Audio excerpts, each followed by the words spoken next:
Praise the Lord Jesus Christ. எனக்கு அன்பார்ந்த தேவ ஜனமே, தேவனின் சத்தங்கிற நிகழ்ச்சிக்கு நான் உங்களை வரவேற்கிறேன்.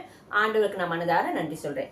என்னோடு கூட யோவான் 4வது அதிகாரம் 35வது வசனம் எடுத்துக்கோங்க. அறுப்பு காலம் வருகிறதற்கு இன்னும் 4 மாதம் செல்லும் என்று நீங்கள் சொல்லுகிறது இல்லையா? இதோ வயல் நிலங்கள் இப்பொழுதே அறுப்புக்கு விளைந்திருக்கிறது என்று உங்கள் கண்களை ஏறெடுத்து பாருங்கள் என்று நான் உங்களுக்கு சொல்லுகிறேன். ஆமீன். நம்ம என்ன சொல்லிட்டு இருக்கோமா? அறுப்பு காலம் சீசன் இன்னும் 4 மாசம் இருக்குப்பா அப்படின்னு சொல்லிட்டு இருக்கோம். அவர் என்ன சொல்றான்? ஏறெடுத்து பாருங்கப்பா, இதோ அறுவடைக்கான காலம் வந்துடுச்சு அப்படின்னு. அதான் ஆண்டவர் வருகை மிகவும் சமீபமா இருக்கு. நம்ம இன்னும் காலம் சொல்லும், இன்னும் கொஞ்சம் போகும், நம்ம ஜெபிக்கலாம், நம்ம ஆத்மாக்களை மெதுவா ஆதாயம் படுத்தலாம், சுவிசேஷத்தை மெதுவா சொல்லலாம். இல்ல, அறுப்பு காலம் இப்பயே இருக்கு. சோ நம்ம கண்கள் முன்னாடி ஆத்மாக்கள் எத்தனையோ ஜனங்கள் நரகத்துக்கு போய் கொண்டிருக்காங்க, பாவத்துல உலக செத்து போயிட்டு இருக்காங்க. அவங்களெல்லாம் பிதா ரட்சிக்கணும்னு பிதாவுடைய சித்தமா இருக்கு. நம்மள அனுப்பினோட சித்தம் அதுதானே. அப்ப அந்த போஜனம் தானே நமக்கு பிரதானமா இருக்கணும். அப்ப ஆத்மா ஆதாயம் செய்யணும், சுவிசேஷம் சொல்லணும், மத்தவங்களுக்காக ஜெபிக்கணுமே. சோ ஆத்மாக்கள் அறுவடைக்காக காத்துட்டு இருக்கு. அந்த அறுவடைக்கு என்ன பண்ணணும்? நம்ம அறுவடையில அறுத்து எடுக்கணும்னாக்கா முதல்ல விதைச்சிருக்கணும். யார் விதைச்சாங்களோ, ஒருத்தர் விதைக்கிறது ஒருத்தர் உண்டு, அறுவடைக்கிறது ஒருத்தர் உண்டு. ஆனா இந்த இடத்துல அவர் சொல்றாரு பாருங்க, அறுவடை காத்துட்டு இருக்கு. அப்ப நம்ம அறுவடைக்கு போகிறதுக்கு ரெடியா இருக்குமா? ஆத்மாக்கள் அறுவடை செய்ய ஆயுதமா இருக்குமா? ஆதாயப்படுத்துறோமா நம்ம ஆத்மாக்களை? நம்ம ஆயத்தமா இருக்கிறோமா?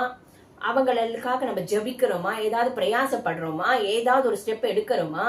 அதெல்லாம் யோசிச்சு சிந்திச்சு பாருங்க. அதுதான் நம்மள அனுப்பினுடைய சித்தம், அதுதான் நம்மளுடைய அனுதின போஜனம். சோ அப்படிப்பட்ட போஜனத்தை உண்றதுக்கு அறுவடை காலம் காத்திருக்கு. எல்லாம் இந்த பாருங்க, அவர் சொல்றாரு, இப்பொழுதே அறுப்புக்கு விளைந்திருக்கிறது என்று உங்கள் கண்களை ஏறெடுத்து பாருங்கள். இன்னும் 4 மாசம் போகும்னு சொல்றீங்களேப்பா, இப்பயே வந்துடுச்சு அறுவடை காலம். ஆத்மாக்கள்லாம் ரெடியா ஆகிறதுக்கான நேரம் இது. சீக்கிரம் ஆத்மாக்கள் ஆதாயத்தை பண்ணுங்க, என் வருகை சமீபமா இருக்குன்னு ஆண்டவர் சொல்லிக்கிட்டு இருக்காரு. சோ நம்ம ஜெபிப்போம், ஆத்மாக்களை சந்திப்போம். நிச்சயமா ஆண்டவர் உங்களை பலப்படுத்துவாரு. அந்த ஆத்மாக்கள் எல்லாம் அறுவடைக்கிற பலனை உங்ககிட்ட நிச்சயமா ஆண்டவர் கொடுப்பார். ஆமீன். வாங்க ஜெபம் பண்ணுவோம்.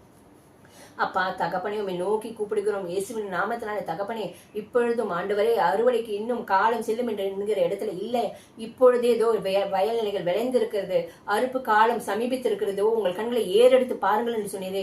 தேவ ஜனங்கள் ஆண்டவரை கண்ணெடுத்து ஏறெடுத்து பார்க்க, ஆத்மாக்களுக்காக பாரத்தோடு ஜெபிக்க, ஆத்மாக்களிடம் சுவிசேஷம் சொல்ல, ஆத்மாக்களை கிறிஸ்துவ பக்கம் திருப்ப, ஆத்மாக்களுக்காக பாரத்தோடு ஆண்டவரை காரியங்களை செய்ய, எங்களை அனுப்பினோரோட சித்தத்தை செய்வதே அனுதின போஜனமாக உட்கொண்டு ஆண்டவரே அது பிரயோஜனப்படுத்த அனுதின போஜனமாக இருக்கிறதே, அந்த போஜனத்துக்கு முக்கியத்துவம் கொடுக்க ஆண்டவரே, பாரத்தோடு ஆத்மாக்களுக்காக ஜெபிக்க மனபாரத்தை தாங்கப்பா, ஆத்ம தாகத்தை தாங்கப்பா. ஆத்மாக்களிடம் சென்று ஆண்டவரே சொல்றதுக்கு ஒவ்வொரு நாளும் ஒவ்வொரு ஆத்மாவை சந்திக்க, ஒவ்வொரு ஆத்மாக்காக ஜெபிக்க ஜபாவியை ஊற்றுங்க. அந்த ஆத்மாக்களை சந்தித்து அந்த அறுவடையை பெற்றுக்கொள்ள தேவ ஜனங்களுக்கு ஆண்டவரே, உம்முடைய ஊழியக்காரர்களுக்கு, உம்முடைய வேலைக்காரர்களுக்கு நீர் கிருபை தருவீராக, நீர் சந்தர்ப்பங்களை வாய்க்க செய்வீராக, அவர்கள் செய்கிற கிரியைகளுக்கு நீர் பலன் தருவீராக, ஆத்மாக்கள் ஆதாயம் செய்ய உதவி செய்யும். இயேசுவின் நாமத்தினால ஜெபிக்கிறோம் பிதாவே, ஆமீன். அறுப்பு காலம் சமீபமா இருக்கு. கண்களை எடுத்து பாருங்க, எத்தனை பேர் நஷ்டத்திலையும் கஷ்டத்திலையும் வியாதியிலையும் ஆபத்திலையும் சிக்கி கிடக்குறாங்க. அவங்களுக்காக பாரத்தோட ஜெபிங்க, அவங்க கிட்ட சுவிசேஷம் சொல்லுங்க. ஆவியில பலப்பட்டு போகச்சே அது உங்களை அனுப்பினோட சித்தமா இருக்கு. நிச்சயமா அது உங்களோட அனுதின போஜனமா இருக்கும். அந்த போஜனம் உங்களை பலன் தரும், அந்த போஜனம் உங்களை சத்துவத்துல நடத்தும். நிச்சயமா தேவநாமம் மகிமைப்படும். ஆமீன். God bless you.